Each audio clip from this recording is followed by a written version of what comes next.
Hello students, welcome to Prex Academy. Welcome to the new class. আগের দিনে ক্লাসে আমি এর পার্ট 1 করেছিলাম অ্যান অ্যাস্ট্রোলজিস্ট এর, যেটা কে লিখেছেন আর কে নারায়ণ।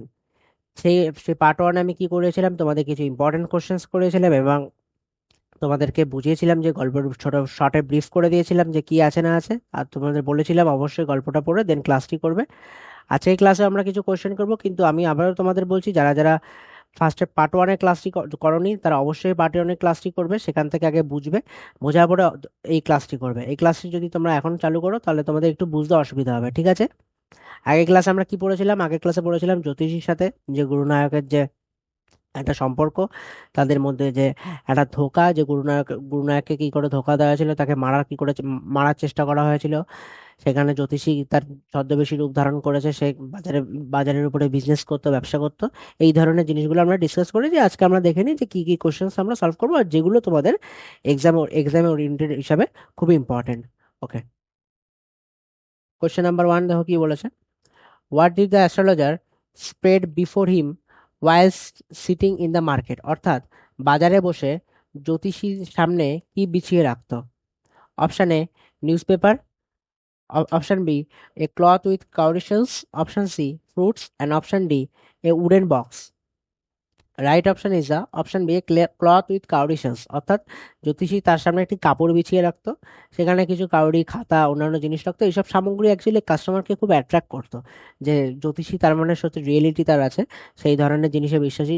বিভিন্ন পুস্তক, বই বা এর সামনে ওরকম কাপড় বিছিয়ে রাখতো যাতে লোকে বিশ্বাস করে, লোকেরা ভাবতো তিনি একজন অরিজিনাল বা সত্যিকারের জ্যোতিষী। তার সাজসজ্জা ছিল তার ব্যবসার একমাত্র প্রধান কৌশল। Okay, option number B, a cloth with cowrie shells is the right answer. Next, why did people believe the astrologer? অর্থাৎ মানুষ জ্যোতিষীর কথা কেন বিশ্বাস করত? Option A, he had magical powers, option B, he had government approval, option C, he spoke confidently, and option D, he was highly educated. Actually জ্যোতিষীর সব থেকে বড় গুণ ছিল সেই খুব চালা সে খুব কনফিডেন্টের সাথে, সে খুব আত্মবিশ্বাসী ছিল, সে খুব কনফিডেন্টের সাহসে মিথ্যা কথা বলতে পারতো, এবং মিথ্যা কথার সাথে সাথে তিনি তার চতুরতা, চালাকির একটা বেশ ধরে থাকতো। তা আমাদের কারেক্ট অপশন কি? হি স্পোক কনফিডেন্টলি। সেই কারণে মানুষ খুব ওনাকে বিশ্বাস করতেন যে ইনি তো এত কনফিডেন্টলি বলছে, তার ফলে আমিও বিশ্বাস করব। Okay, next, what was the astrologer's main source of livelihood? অর্থাৎ জ্যোতিষীর জীবিকার প্রধান উৎস কি ছিল? Option A farming, option B astrology business, option C teaching, and option D সব কিছু। জ্যোতিষীর প্রধান বিজনেসই ছিল অ্যাস্ট্রোলজি বিজনেস, জ্যোতিষবিদ্যা করা। সেখান থেকে তিনি অর্থ উপার্জন করতেন। যদিও তিনি প্রকৃত জ্যোতিষী ছিলেন না, ছদ্মবেশী রূপ ধারণ করেছিলেন, কিন্তু তার সংসার চালানোর জন্য তাকে এই কাজ করতে হয়েছিল। মানুষ এসে তার কাছে নানা প্রশ্ন করতো, তিনি তাদের ভবিষ্যৎ রিলেটেড যে প্রেডিকশনস গুলো আছে তাদেরকে প্রোভাইড করতো। Okay, option number B, astrology business is the right answer. Next, what did Gurunayak carry with him? অর্থাৎ গুরুনায়ক তার সঙ্গে কি বহন করছিল? A knife, a torch, a stick, and a gun. Gurunayak তার সঙ্গে সর্বদাই, তোমরা গল্পে পড়েছো, একটা টর্চ নিয়ে এসেছিল। এইসব জিনিস কোশ্চেন অ্যান্সার করার আগে তোমরা গল্পটাকে ভালো করে পড়তে হবে। আর অবশ্যই আমাদের যে পার্ট ওয়ানের যে ক্লাসটা ছিল অ্যানাস্ট্রোলজারের, প্রত্যেকটা ওরকম লাইন বাই লাইন দেখবে। ওই চ্যাপ্টার, ওই ক্লাসটা না দেখলে তোমরা এই ক্লাসটাকে বুঝতে পারবে না। সুতরাং ওই ক্লাসটা প্লাস বই তোমরা দুটো একসাথে পড়ার চেষ্টা করবে। এ knife, a torch, a stick and গান। তার কাছে একটা টর্চ, গুরু নানকের কাছে একটা টর্চ থাকতো সবসময়। সে অন্ধকারের মধ্যে সেই টর্চ নিয়ে তার হাতে থাকতো, জ্যোতিষীর মুখ দেখার চেষ্টা করছিল। এই টর্চের আলোতেই জ্যোতিষী তাকে চিনতে পারে যে এই তো সেই ব্যক্তি যাকে আমি মারার চেষ্টা করেছিলাম। ওকে, তাহলে torch, option number B is the right answer. Next, what happen to Gurunayak years ago? অর্থাৎ বহু বছর আগে গুরুনায়কের সঙ্গে কি ঘটেছিল? Option A, he lost his money, option B, he was attacked and left for dead, option C, he became rich, and option D, he went abroad. বহু বছর আগে গুরুনায়কের উপর অ্যাটাক করা হয়েছিল, আক্রমণ করা হয়েছিল। কি দিয়ে আক্রমণ করা হয়েছিল? ছুরি, নাইফ। ওকে, তারপরে তাকে মৃত ভেবে একটি কুয়োর মধ্যে তাকে ফেলে দেওয়া হয়েছিল, কিন্তু সে অলৌকিকভাবে বা কোইন্সিডেন্টলি সে বেঁচে যায়।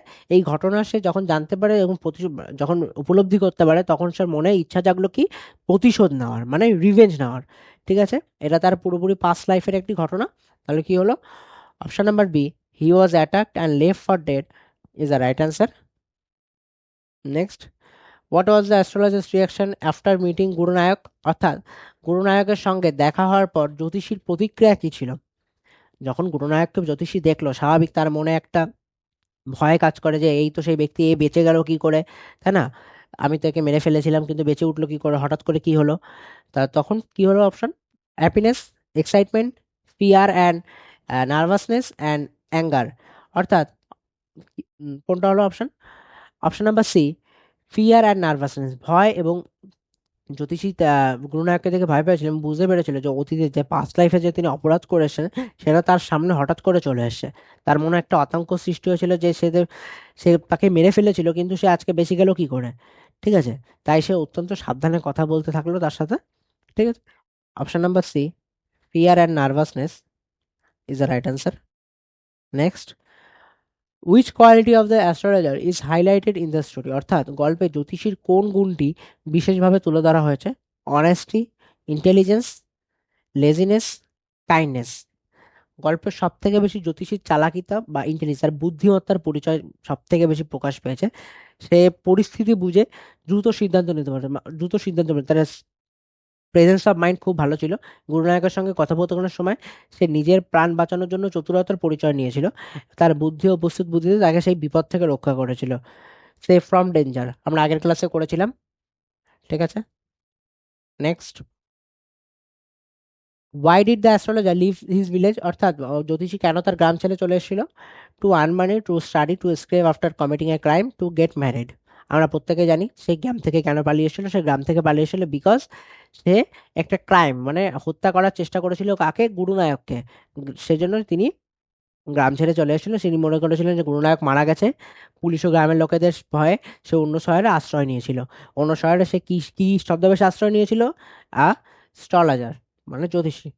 ওকে, তাহলে option number C, to escape from a committing a crime is the right answer.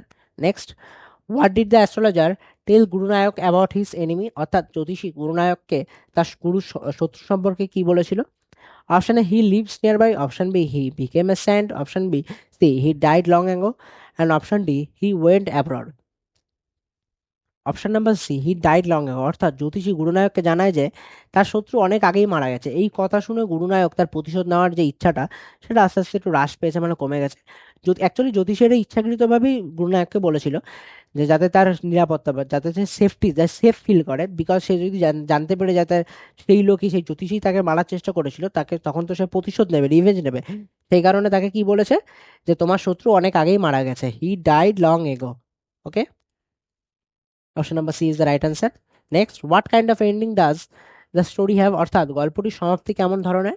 Option A, comic ending, option B, tragic ending, option C, surprise ending, and option D, romantic ending. গল্পটা আমাদের খুবই একটা surprising, মোড়ে মোড়ে একটা আলাদা আলাদা রহস্য, প্রতিটা প্রতিটা লাইনে আলাদা আলাদা রহস্য কাজ করে। তো surprise ending is the right answer, option C is the right answer. তা অ্যাকচুয়ালি গল্পের শেষে জ্যোতিষীর যে পরিচয় ছিল পাস্ট লাইফের, সেটা অ্যাকচুয়ালি প্রকাশ পেয়ে যায়। পাঠক জানতে পারে যে আসলেই যে জ্যোতিষী আজকে, সেই হচ্ছে গুরু নানকের আক্রমণকারী, বা অর্থাৎ যে গুরু নানককে অ্যাটাক করেছিলেন, গুরু নানককে মেরে ফেলার চেষ্টা করেছিলেন। সে মেরে ফেলেছিল, মানে মেরে ফেলার চেষ্টার দরুনে সে তাকে কুয়োতে ফেলে দিয়েছিল। ওকে, তাই গল্পতে নতুন একটা অর্থ দেয়, এবং তাই গল্পটির সমাপ্তি অত্যন্ত সারপ্রাইজ বা চমকপ্রদ, যাকে আমরা বাংলায় বলে থাকি। Next, what does the story mainly portray? অর্থাৎ গল্পটি প্রধানত কি তুলে ধরে? Option A, village politics, option B, human psychology and fate, option C, historical events, and option D, scientific discoveries. গল্প প্রধানত আমাদের সামনে তুলে ধরে যে মানুষের সাইকোলজি এবং ভাগ্য, মানে মানুষের মনস্তত্ত্ব ও ভাগ্য কিভাবে সুন্দরভাবে এই গল্পে দেখানো হয়েছে।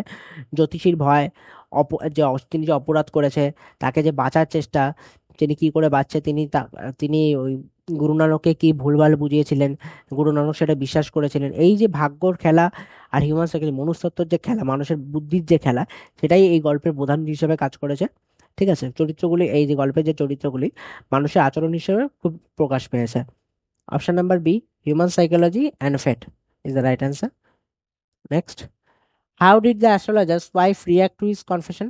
অর্থাৎ জ্যোতিষীর স্বীকারোক্তি শুনে তার স্ত্রী কি প্রতিক্রিয়া করে দেখিয়েছিলেন? She become angry, she remain silent, she felt relieved, and she left the house.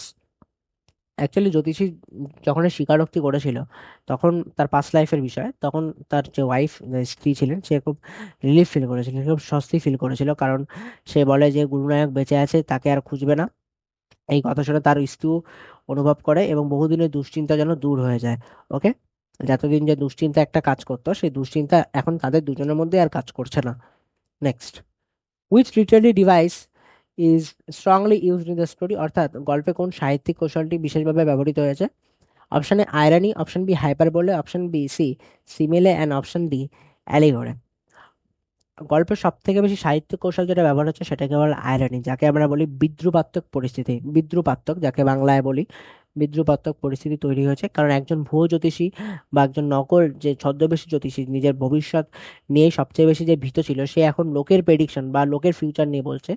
তাই এটাই সব থেকে বেশি আয়রনি ঘটনা ছিল এবং তার আক্রমণকারী যে গুরু নানকের আক্রমণকারী ছিল তার সামনেই তাকে দাঁড়িয়ে আছে কিন্তু তাকে চিনতে পারছে না।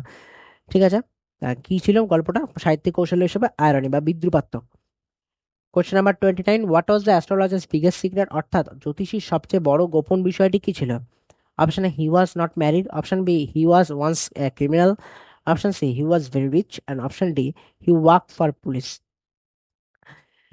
কি ছিল সব থেকে বড় গোপন? কি ছিল? যে সে একজন আসামি ছিল বা অপরাধমূলক একটা কাজ করেছিল, তা সে ক্রিমিনাল ছিল একটা, যাকে আমরা ইংলিশে বলে থাকি। সে একসময় গুরু নানককে হত্যা করার চেষ্টা করেছিল। এই অপরাধের ভয়ে তিনি নতুন পরিচয় জীবন শুরু করে তিনি গ্রাম থেকে পালিয়ে এসেছিলেন যাতে লোকে তাকে চিনতে না পারেন। এবং ছদ্মবেশে তিনি কি বেশ ধারণ করেছিলেন? জ্যোতিষী, যাকে আমরা অ্যাস্ট্রোলজার্স বলে ডাকি। অ্যাস্ট্রোলজার্স এই গল্পের নাম। আর কে নারায়ণ লিখেছে। আমরা প্রত্যেকটা লাইন বাই লাইনের সাথে কিন্তু গল্পটাকে কানেক্ট করছি। সুতরাং তোমাদের এই ক্লাসটা করার আগে কিন্তু প্রিভিয়াস ক্লাস করা কিন্তু খুবই মাস্ট ইম্পর্টেন্ট, নাহলে এই ক্লাসটা করতে গেলে তোমাদের পদে পদে আটকাতে হবে, কি স্যার কি করাচ্ছে, স্যার এটা কেন বলছে। সুতরাং প্রিভিয়াস যে ক্লাসটা পার্ট ওয়ান যে ক্লাসটা সেটা অবশ্যই করতে হবে। তাহলে option number B, he once a criminal, this is the right answer. And question number 30, this is the last question. Which emotion dominates the astrologer throughout the story, অর্থাৎ পুরো গল্পে জ্যোতিষীর মধ্যে কোন অনুভূতিটি সবচেয়ে বেশি ছিল? Option A joy, option B pride, option C fear and option D sympathy. সব থেকে বেশি যদি অনুভূতি কোনোটা কাজ করে থাকে সেটা হচ্ছে ফিয়ার বা ভয়। পুরো গল্পে জ্যোতিষীর মনে ভয় ছিল যে তাকে যাতে চিনতে না পারে। যে তিনি যে পাস্ট লাইফে যে যে কর্মকাণ্ড করে এসে তাকে সেটা এখনো তাড়িয়ে বেড়াচ্ছে। সে গ্রাম থেকে চলে এসে তার স্ত্রী সহ এবং সে নতুন পরিচয় একটা জায়গায় বসবাস করে, সেখানে তার একটা নতুন ব্যবসা আছে। কেন? সে বিকজ সে এমন একটা কাজ করে এসে যেটা যদি প্রকাশ পেয়ে যায় তারই বিপদ হবে এবং তারও পরিবারের ক্ষেত্রে বিপদ হবে। এবং এই কাজটি মানে যে জ্যোতিষী কাজটি করে তিনি বিপদ থেকে রক্ষা পেয়েছিলেন এবং সব থেকে বেশি রক্ষা পেয়েছিল তখনই যখন গুরুনানক তখন তার সামনে এসেছিল এবং গুরুনানককে তিনি বোঝাতে পেরেছেন যে তোমার যে শত্রু ছিল সে অনেকদিন আগেই মারা গেছে। এবং গুরুনানককে এটা বলার ক্ষেত্রে উনি কত টাকা নিয়েছিল তোমাদের মনে আছে? আগের ক্লাসটা সেজন্য দেখতে হবে, 8 আনা। ঠিক আছে, fair, option C fair is the right answer. Okay, তাহলে তোমরা বুঝতে পারলে যে প্রত্যেকটা ক্লাসের সাথে প্রত্যেকটা ক্লাস কানেক্টেড। তোমরা এই না যে পার্ট টুটা আগে করলে, অবশ্যই পার্ট ওয়ান প্রিভিয়াস ক্লাস করেই তারপর এটা করবে। দেন তোমরা আগে প্রথম সবার ফার্স্টে বই পড়বে, দেন ক্লাসগুলো করবে। তাহলে তোমাদের পুরো জিনিসটাই পুরো রিলেটেবল মনে হবে আর প্রত্যেকটা কোশ্চেন তোমাদের কাছে ইজি মনে হবে।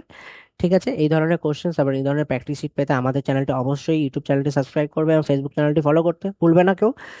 আর এই ভিডিও ডেসক্রিপশনে তোমাদের হোয়াটসঅ্যাপ গ্রুপের লিঙ্ক আছে। হোয়াটসঅ্যাপ গ্রুপের লিঙ্ক থেকে এই ক্লাসের ক্লাস নোটস আর প্র্যাকটিস শিট তোমরা পেয়ে যাবে, যেটা তোমরা বারবার রিভাইজ করলে তোমাদের এই চ্যাপ্টার থেকে যে পরীক্ষায় যে কোশ্চেন্স আসবে সেই কোশ্চেন আসতে তোমাদের কোনো আটকাবে না এবং মনে কোনো ভয় থাকবে না যে ইংলিশে আমি কেন আগে কম নাম্বার পেতাম আজকে কেন পাচ্ছি না স্যারের ক্লাস করে। ওকে, আশা করি নেক্সট ক্লাসে দেখা হবে।